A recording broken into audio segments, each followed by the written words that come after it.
of a Major General of the British Army. Ladies and gentlemen, your historic President of the Assembly and Commander of Forces in Upper Canada, Sir Isaac Brock.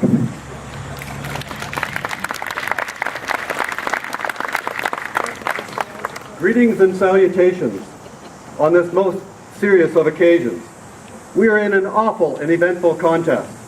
I shall address you with the key points of the proclamation I published to all inhabitants of Upper Canada, 22nd of July.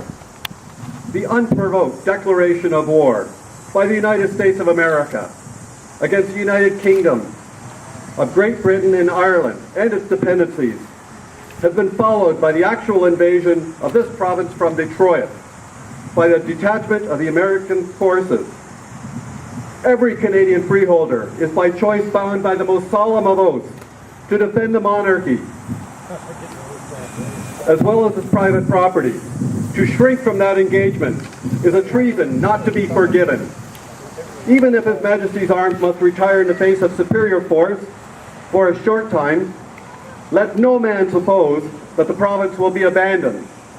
No peace will be established between the United States and Great Britain without the restoration of Upper Canada as its most prominent condition. Be not be dismayed by the unjustifiable threat of the commander of the American forces to refuse quarter to any person who stands alongside an Indian warrior in the British ranks. The brave bands of natives which inhabit this colony were, like His Majesty's loyal subjects, who lost their possessions in the late American colonies, and rewarded by His Majesty with lands of superior value in this province.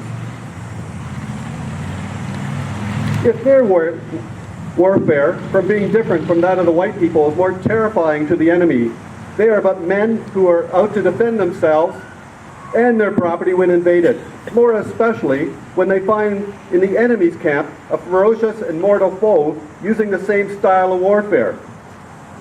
General Hall's stated threat of refusing quarter for those found fighting alongside brother warriors in defense of their rights must be met with retaliation, not only in the limited operations of this war, but in every quarter of the globe as deliberate murder for which every subject of the offending power must be held responsible. Are you prepared, inhabitants of Upper Canada, to become a territory of the United States? No. If not, no. Rise in a body, exert your energies, cooperate cordially with the King's regular forces to repel the invader, and do not give cause to your children, when groaning under the oppression of the foreign master, to reproach you with having too easily parted with the richest inheritance on earth, the participation in the name, the character, and the freedom of Britons. By unanimity of dispatch in our councils and the vigor in our operations, we must teach the enemy this lesson, that a country defended by free men, enthusiastically devoted to the cause of their king and constitution, can never be conquered. Hear, hear. I now require your zealous cooperation in defense of the province and repulse of the enemy. God save the King. God save the King.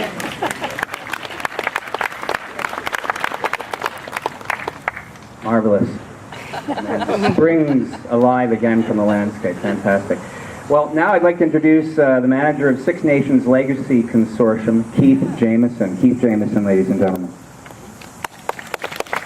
The big guys, they got a long way to go. As Mike has said, I'm a director with the Six Nations Legacy Consortium. The consortium was set up because, first of all, Six Nations, in recognition of the fact that Six Nations played such a significant role in the War of 1812, particularly in the Niagara Peninsula and this area generally, that we were being approached by everyone for some level of participation. So we developed this as a response, as a way that we could consistently develop and present what the position of specifically the Six Nations, but many of our allies is, in relation to the War of 1812. When we originally approached this, no one wanted to do it. No one wanted to go back there, is how they said it. Because you've got to remember that the Six Nations were effectively killing each other. Some had sided with the U.S., the people on this side of the river sided with the British. And in doing so, were put into a really tough situation. So they were killing brothers, and they were killing uncles and cousins, and they were doing a lot of devastation to each other, to the communities themselves. And that has never really healed between Six Nations and many of the other Six Nations communities associated with us, of which there are 16. So a big part of our efforts was to say, what was the legacy of the War of 1812 for us? The legacy of the War of 1812 for us has not been real great, as you're aware. The last 200 years for us has been less than stellar. And that is imminently clear to the community. So they agreed to participate in things with the War of 1812, providing we decide what the legacy is going forward. What is the legacy of this current effort? Do we want to face another 200 years of what we've faced for the last 200 years, or do we want it to change? That was the theme, or that was the approach. And what we did was we identified a number of themes. Probably the most important one of those elements, and it permeates every project that we are undertaking, participating with, or are on our own, is a legacy of respect through acknowledgement. One of the things, and I think most of you that are here today are aware of it, is a woeful lack of acknowledgement of the role of Six Nations and First Nations generally was in that war. It was significant. And second thing is, the reasons they entered that war in the first instance was not so much as it was a consideration, but the fact that we are allies of the British was not their primary reason for entering this war. The main reason was their own survival. They saw that they were going to have to face a force that had already won a major battle, which was the American Revolution. And we lost everything, as did many people who settled in this community, but as a whole community, we lost everything. And had the Americans been able to move forward with the plan, with our perception, that we would have to move again or die where we were in the Haldimand Tract. So their interest was in maintaining their own space. They were no longer prepared to move or be moved. And they were protecting their own families, and they were protecting their own lands. And it benefited. And just so I can sort of clarify, Brock, the relationship with Brock is interesting in the sense that if you look at his history, in February of 1812, he was already out there making sure we were going to be on site. He had issued something called the Brock Proclamation. And that proclamation essentially reminded and enforced the need for the settlers who were in the Haldimand Tract to ensure that they did it legally, that it was a protection for the Six Nations themselves. And he was offering that, the Crown's protection of what we already had. So it was a move. He knew that war was coming. But this was a way to show the warriors of Six Nations that he in fact was supporting them. Because he knew going into this, long time before going into this, he was not going to win this, not without us. And while he was not terribly envious of our tactics, he somewhat deplored them actually, but he also had a great deal of respect for the effectiveness of those tactics. So in the end, we entered the war and we supported Brock. Initially, it was very limited. The trip to Amherstburg was really only supported by perhaps 60 warriors. As we were moving along, and because of the way that battle took place, taken without a shot, so they built up their own respect for Brock. So then they felt, okay, this is doable. We can win this, and maybe nobody gets hurt. And they mounted a force of their own of 350 people, roughly 350 warriors. Now, in a community of 1,800, which is what it was at the time, that's pretty significant. That's a lot.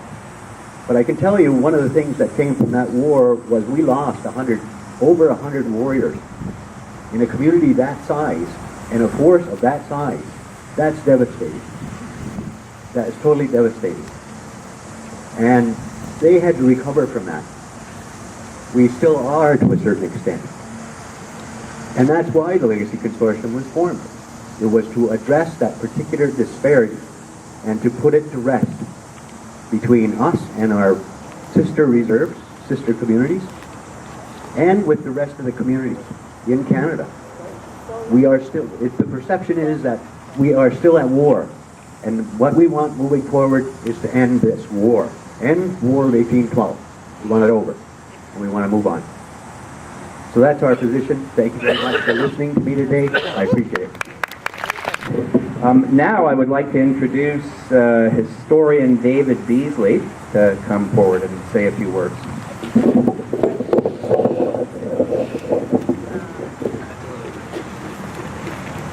General Brock, we Canadians have been preparing to defend our freedoms for many years. As Colonel of the 2nd York Regiment in this area, I have had the responsibility of building up our militia. And as you know, you ordered the flank companies, the best men of our regiment, to march to Niagara barely a month ago now. And I led them there, and they are there still, protecting our borders in case of American attacks. At that time, we discussed the possibility that the Americans would attack from Fort Detroit. And it was only a few days later, after our discussion, that we learned that General Hull had made a sortie onto the Canadian shores. So I welcome you here, and I've taken time temporarily from my regiment to be here to make sure that our sedentary militia, men who are responsible for protecting this area, both to the north, the west, and the south, that they, under Major Sam Hatt, will march with you to Fort Detroit. They are ready and eager, and I assure you they are well trained. I wish that I could accompany you, but I must return to my duties in Queenston Heights. Godspeed, General Brock. And now I'd like to introduce to you historian Adrian Shadd. Ladies and gentlemen, Adrian Shadd. Good morning, everyone. Master of Ceremonies McAllister, the Honorable Sir Isaac Brock, and distinguished speakers and podium guests, or lawn guests, should I say.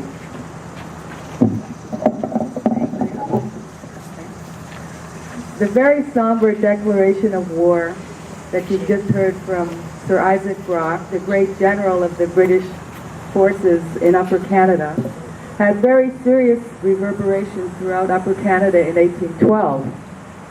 One inhabitant with whom it deeply resonated was a 68-year-old man originally from Senegal, West Africa, and his name was Richard Pierpont.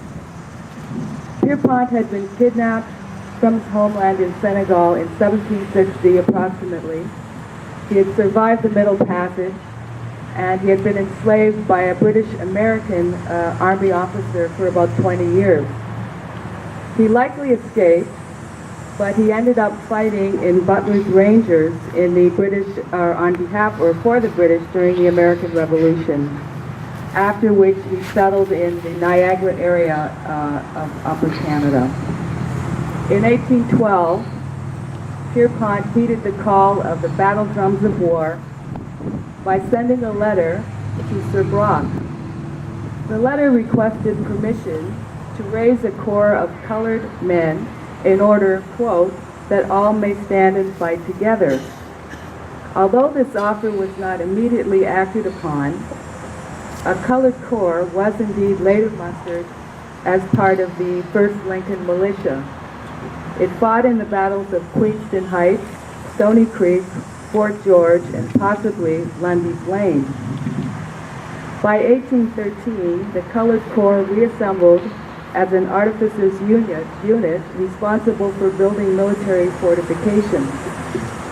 The company also served as garrison troops at Fort George and Fort Mississauga. It should be noted that black men also served in other scattered militia units, as well as in the British Navy on the Great Lakes. But the Colored Corps was certainly by far the most visible unit represented by African Canadians. Although he could have remained at home in Niagara, Richard Pierpont joined the Colored Company. He was 68, remember, and he joined it along with approximately 45 other men all told. This would have represented a sizable percentage of the free black men living in Upper Canada at that time. You have to remember as well that this was a period when slavery had not yet been abolished by the British, and so we believe that there were some enslaved men who also fought in that unit.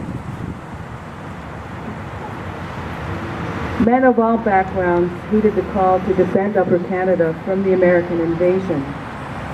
However, it would have had even greater significance perhaps for these men of color, because they understood that if the Americans were successful, their very status as free people was at stake. We can well imagine that these former slaves must have relished the idea of bearing arms against their former oppressors. The Colored Corps served honorably and were a proud, albeit small, segment of a much larger British and militia force that rallied to defend the province. There is evidence that when the American regiments from Kentucky, for example, descended upon the province, they were shocked to see black men in uniform defending Upper Canada. And when they returned to Kentucky, the news spread about the existence of free black men fighting alongside the British Army in defense of their freedom. It is now believed that the War of 1812 was the catalyst for another great freedom movement that gradually gained popularity over the course of the 19th century. And that movement was known as the Underground Railroad. Thank you very much.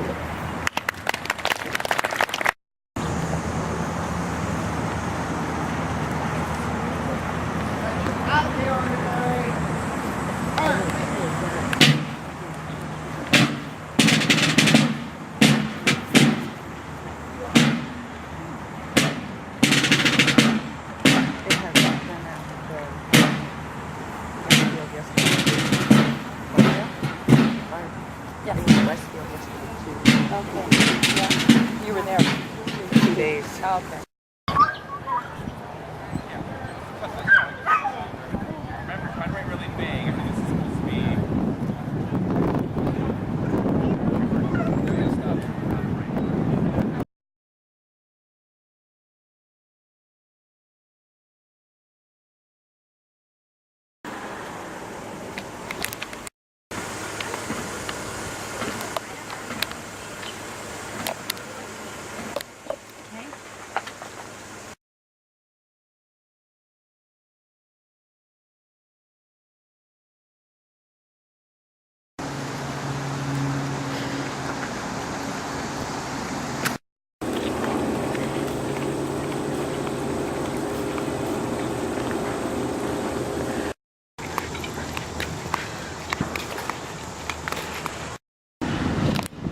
Yes.